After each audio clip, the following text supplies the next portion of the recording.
చంద్రబాబు నాయుడు గారు వంశీ మీద పెట్టుకున్న ఆక్రోశము, వంశీ మీద పెట్టుకున్న కోపము చంద్రబాబు నాయుడు గారిది ఏ స్థాయిలో ఉందంటే, ఎలాగైనా కానీ వంశీని ఇరికించాలి అనే ఆలోచనతో వంశీ ఘటనా స్థలంలో లేకపోయినా కూడా వంశీని 71వ నిందితుడిగా చేర్చారు.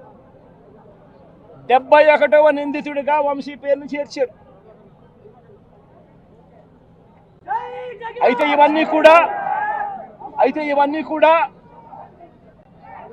ఇవన్నీ కూడా బెయిలబుల్ అఫెన్సులు కాబట్టి బెయిల్ కోసం వంశీ హైకోర్టుకు యాంటిసిపేటరీ బెయిల్ కోసం వంశీ హైకోర్టును ఆశ్రయించాడు. కాబట్టి చంద్రబాబు నాయుడు గారు ఎట్టి పరిస్థితుల్లోనూ వంశీని అరెస్ట్ చేయాలనే ఉద్దేశంతో, బెయిల్ రాకూడదు అన్న ఉద్దేశంతో చంద్రబాబు నాయుడు గారు కుట్రను ఇంకా ముందుకు తీసుకెళ్లారు. గన్నవరం పార్టీ ఆఫీసును తగలబెట్టే ప్రయత్నం చేశాడు అని చెప్పి మరో ఫాల్స్ కేసు ఒకటి బుక్ చేయడం మొదలుపెట్టాడు. తెలుగుదేశం పార్టీ ఆఫీస్ అట కాల్చే కార్యక్రమం అట జరిగింది అని చెప్పి ఏకంగా చంద్రబాబు నాయుడు గారు అనే వ్యక్తి మరో ఫాల్స్ కేసు, మరో కట్టుకథ అల్లాడు. ఆఫీసును తగలబెట్టే కార్యక్రమం చేసినప్పుడు ఆ ఆఫీసు ఎవరిది అని చెప్పి, ఆ ఆఫీసు ఎస్సీ ఎస్టీలకు సంబంధించిన ఆఫీస్ వారిదే ఓనర్లు అయితే అప్పుడు ఇది నాన్ బెయిలబుల్ సెక్షన్స్ కిందికి వస్తుంది, ఎస్సీ ఎస్టీ కేసు పెట్టొచ్చు అనే ఉద్దేశంతో ఏకంగా తెలుగుదేశం పార్టీ ఆఫీసు ఎస్సీ ఎస్టీలదని చెప్పి ఇంకో దొంగ కేసు, ఎస్టీ ఎస్టీలదే అని చెప్పి ఇంకొక దొంగ వాంగ్మూలాన్ని కూడా ఇచ్చేశారు ఇదే పెద్ద మనిషి చంద్రబాబు నాయుడు గారు. వాస్తవం ఏమిటంటే తెలుగుదేశం పార్టీ కాలబడింది లేదు. తెలుగుదేశం పార్టీ ఒక ఎస్సీ ఎస్టీకి సంబంధించిన వ్యక్తికి సంబంధించిన ఆఫీస్ బిల్డింగ్ కూడా కాదు. తెలుగుదేశం పార్టీ ఆఫీసు కడియాల సీతారామయ్య గారు అనే ఎస్సీ కాదు, ఎస్టీ కాదు, కనీసం బీసీ కూడా కాదు, చంద్రబాబు నాయుడు గారికి సంబంధించిన వ్యక్తి ఆయన బిల్డింగ్ అది.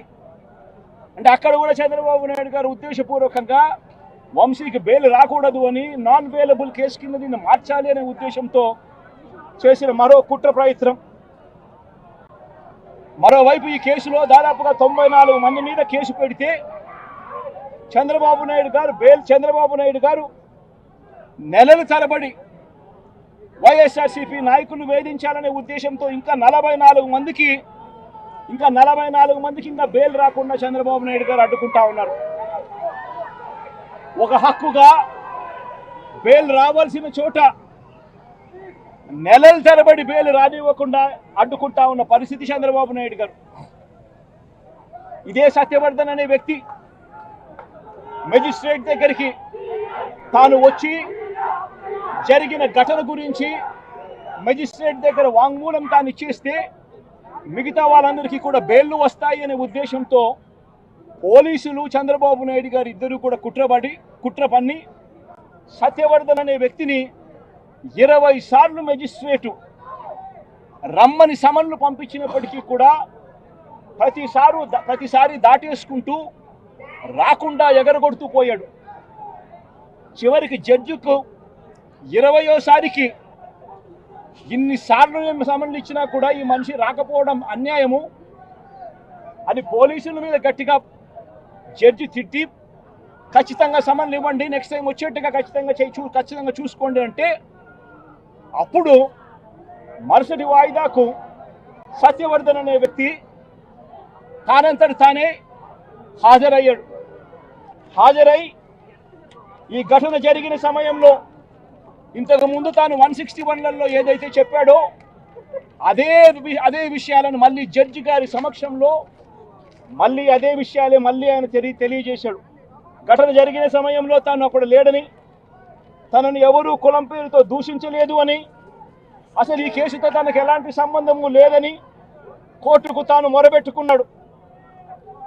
తాను తన తల్లి ఇద్దరు కలిసి ఆటోలో కూర్చొని కోర్టుకు వచ్చామని, తన స్టేట్మెంట్ వెనుక ఎవరి బలవంతము లేదు అని ఫిబ్రవరి 10వ తారీఖు 2025 ఫిబ్రవరి 10 2025 ఫిబ్రవరి 10న జడ్జి గారి ముందర స్టేట్మెంట్ తాను ఇచ్చాడు.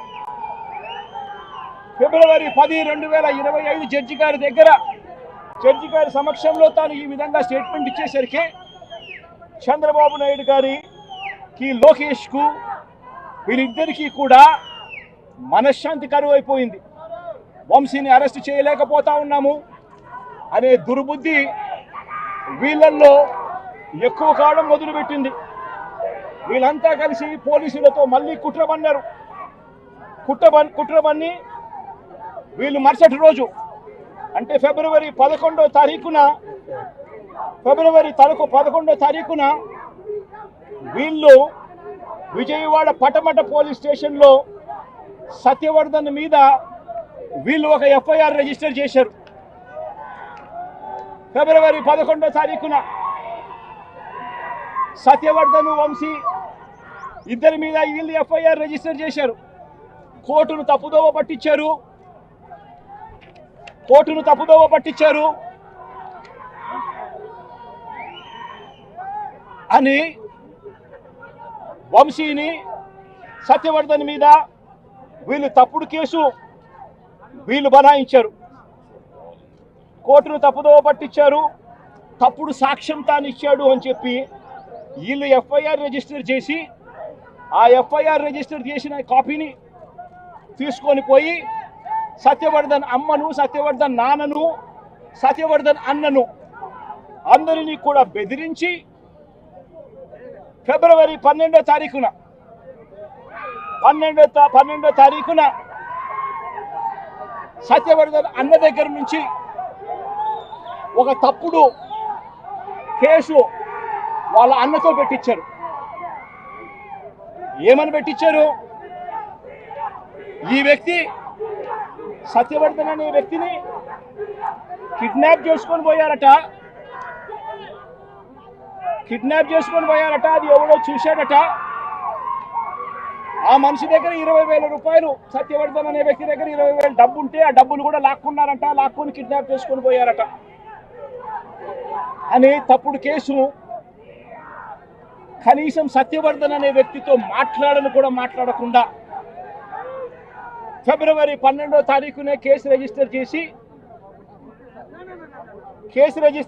ఫిబ్రవరి 13వ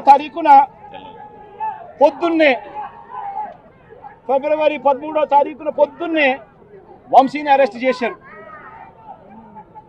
సత్యవర్ధన్ దగ్గర నుంచి స్టేట్మెంట్ తీసుకునింది 13వ తేదీ సాయంత్రం, 13వ తేదీ రాత్రి, 13వ తేదీ సాయంత్రం.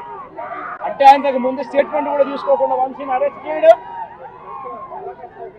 ఆ వర్షన్ను మళ్ళా సత్యవర్ధన్ అనే వ్యక్తితో 13వ తారీఖు సాయంత్రం మళ్ళీ వంశీ ఇలా చేశాడని చెప్పించడం, అది దారుణంగా లా అండ్ ఆర్డర్ ఏ స్థాయిలో ఉంది అని చెప్పడానికి ఇది ఒక పెద్ద నిదర్శనం.